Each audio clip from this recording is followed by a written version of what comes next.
araw sa inyo lahat. Alam nyo, si Mang Neneng nag-text sa akin. Sabi, Joke, ganun po kay Joke. Mag-prepare ka ng speech mo ha. Magiging ka ng mensahe doon. Kaya sabi ko nga, I think more than 8-9 years ago in government, no? Executive position na in Congress. I never write any speeches or messages. Kasi lagi gusto ko spontaneous. When I see a person, I can tell them the story behind that. Sa buong buhay ko sa executive, 7 years, isang beses na ako nagbasa ng speech. You know why? Kasi ginawa sa NDP English eh.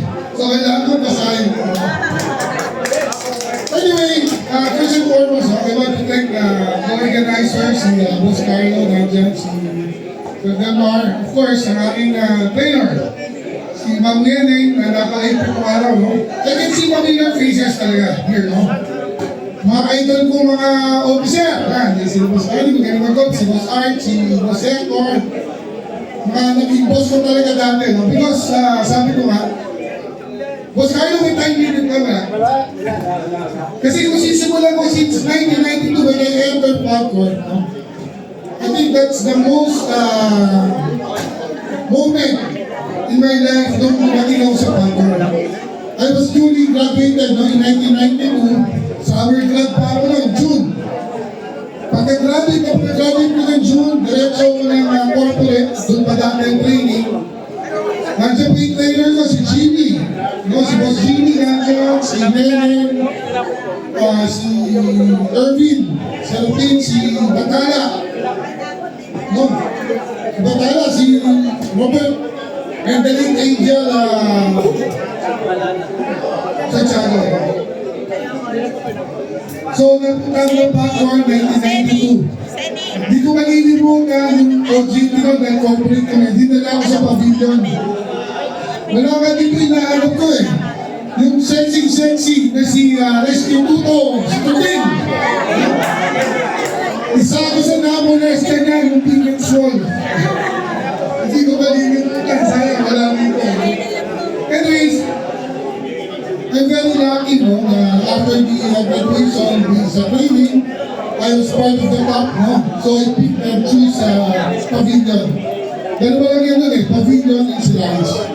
So I was in Pavilion in 1992 until 97. Then I was transferred to Heritage until I resigned, I think, later part of 2000. So I spent more than 7 years in Popcorn. So maybe, andito ako ngayon because of the experience daw sa Popcorn. Sabi nga nila, my first and last job in a corporate is Popcorn. Pero ibang klaseng corporate pa lang Popcorn. Lahat ng klase ng tao makikilala mo siya. May politiko, yan, susunod yan. Mga negosyante, mga illegal siguro, di ba?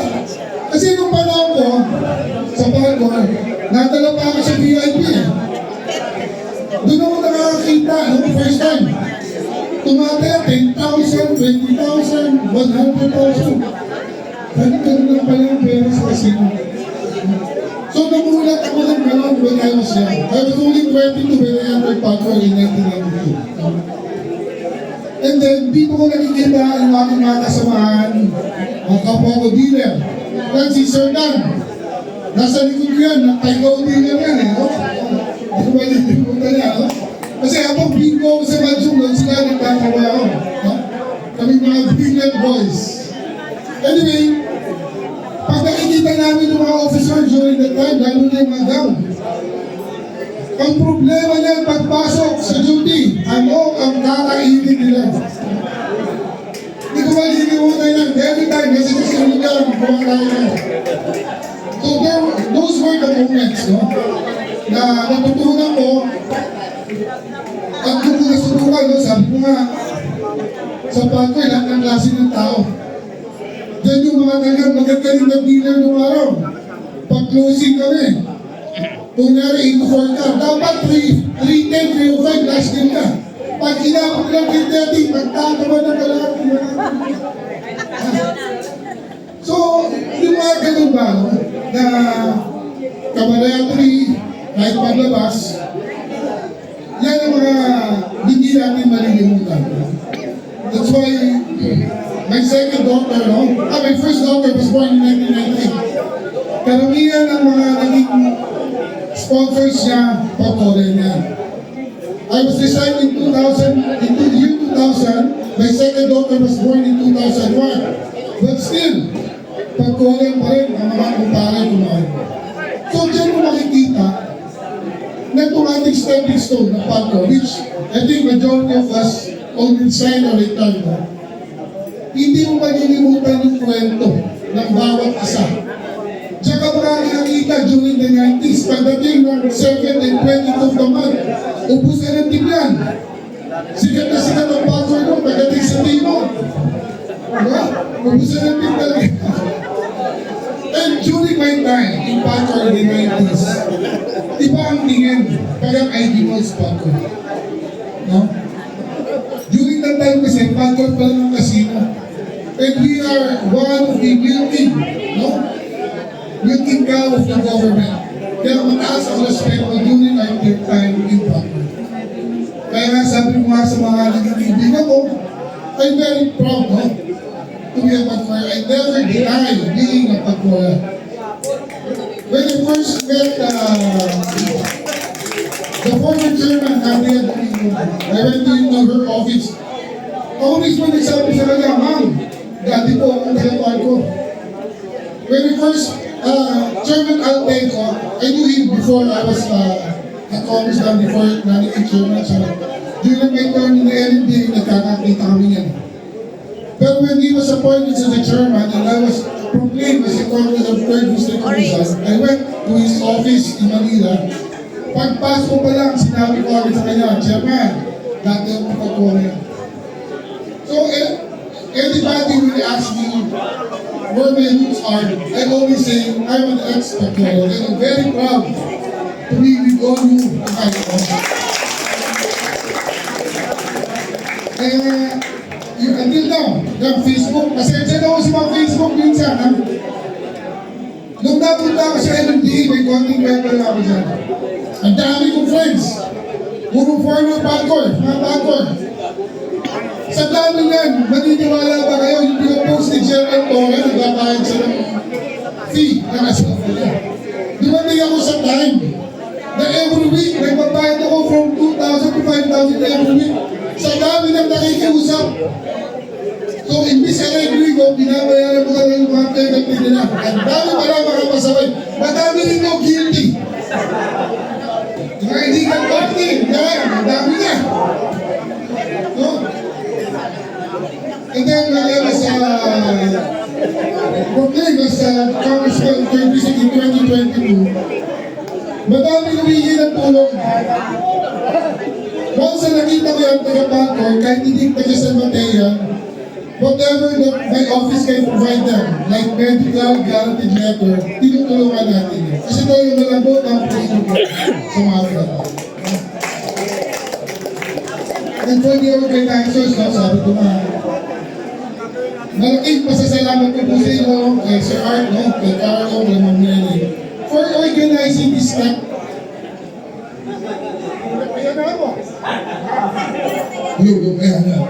For organizing this kind of event. Why? Na medyo solemn tayo. Minsan nakikita-kita tayo. Ako, as much as possible, pag meron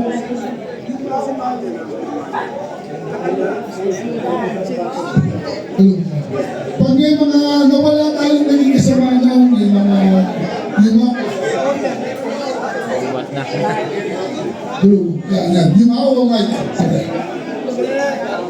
I'm trying my best to at least, no, to go to the way and pay respect. Tapos magkubentuhan kami.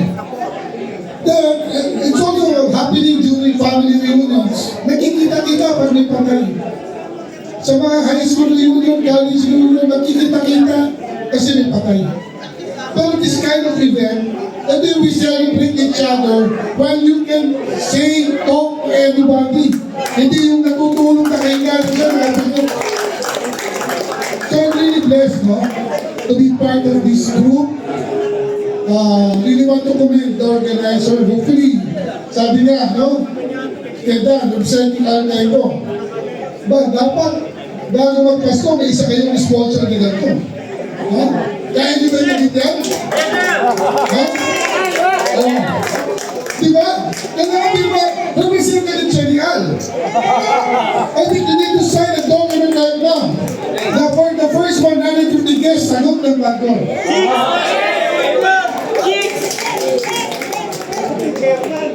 Sige tayo dyan naman, no? So, again, no? I want to thank again, no? Walang lubos na pasalamat po sa inyong lahat. Talaga ako, pinili ko. At sabi ko nga, si Bang Nene, yung ating mga boss, nakita ko si Boss Paeng, no? Si Boss Hector, nakita si Boss Talaga siguro ganun sa Pacor, eh. Wala ka na sa Pacor, pero yung naging mga superior mo, hanggang ngayon, boss pa rin ang tawag natin siya. Hindi nawawala, hindi yung sign ng pagiging mababa. Sign yun ng pagiging magalang at naging respeto natin sa pagiging naging boss natin sila ng mga. Sa akin, walang nagbabago sa kanya. As much as possible, sabi ko nga, noong nagka-posisyon ako sa executive, mas lalo akong sumasagot sa text. Kahit anong tawag, anong busy, kailangan sagutin mo yan. Kasi ayoko malaman ng tao. Natungsutin na to, brilliant, eh ngayon suplado na. At siguro it's been a long overdue. Sa mga nakasama ko nung araw, ngayon na pagkakataon, bilang isang kongresista, hindi ako nagtawad sa mga naopera ko nung araw. Kaya nga noong 97, noong 90s, I even won. When I ran yung mga election sa branch, no? So hindi ko alam kung matami yung kaibigan or sabi nila, kung gusto nyo umayos sa ikutan sa mesa, i-vote nyo si Jojo Garcia.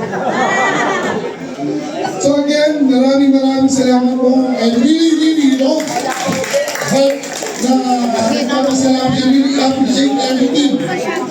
Nag-pledge siya po ang Pacor na magkakaroon tayo ng Christmas party. Sigilin natin sila. Pwede, papagawag eh. Kasi hindi ko kaya sa naging kasi wala akong malabong ko. Wala akong maleta. Sige pa muna kain, pagkati.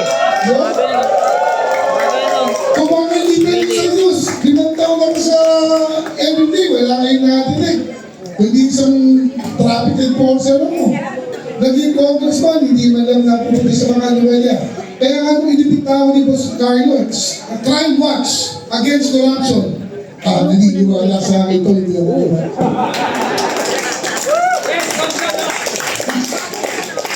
Okay, to my good friend also, nakasama ko sa kabinete, padang ni PID, si Yusef Yani, si Dr. Fred, the board member, and everybody, sa mga boss ko.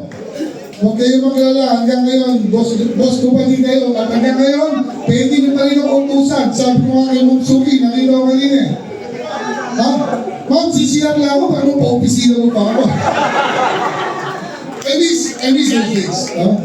Hindi po may hawakang gamit, ang alis ko, papalakpa ka. Di ba? Ang isa bahay. Doon ako natuto. 10 to 6 a.m. Iinom na alas 6 ng umaga.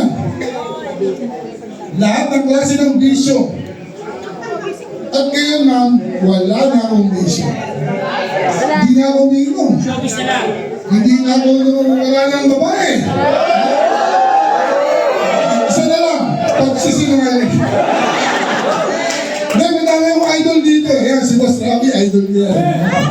Si Kuya Mon, sabi ko nga, hanggang ngayon, ang tibay nila Ate Sally, hindi pa rin nauhuli. Pero wala na, tapos na ang playboy yan. Hindi na gumaganyan niya, wala na. So sa inyong lahat, no? Maraming salamat po. Magkita-kita tayo ulit. Again, to the organizer, maraming salamat. Iba yung nagkikita tayo kahit masaya. Kesa nagpupuntuan tayo, may nakahiga na sa harap natin. Again, congratulations. Good evening everyone. At maraming salamat po.